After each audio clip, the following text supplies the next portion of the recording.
Ces législatives, comme tous les 5 ans à Maurice, opposent deux grands blocs politiques. Cette fois-ci, c'est l'alliance du peuple du Premier ministre sortant, Pravin Jugnauth, face à l'alliance du changement de Navin Ramgoolam, qui est un ancien chef du gouvernement. Depuis un mois, la campagne se déroule dans une atmosphère festive et paisible, ce qui reflète la maturité démocratique de l'île. Mais un événement sans précédent est venu bouleverser cette tradition, la suspension des réseaux sociaux par le gouvernement vendredi matin en pleine campagne électorale.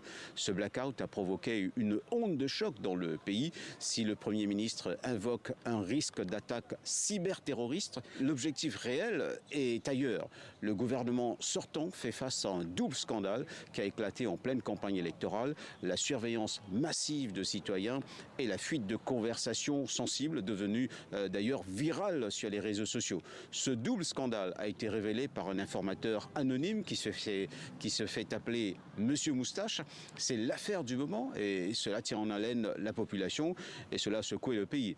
Et puis est arrivée la censure des réseaux sociaux, perçue comme une dérive autoritaire, prévue pour durer jusqu'aux élections. Cette suspension a été levée au bout d'un peu plus de 24 heures face à l'indignation générale dans l'île. Cette secousse pourrait se faire ressentir dans les urnes le 10 novembre.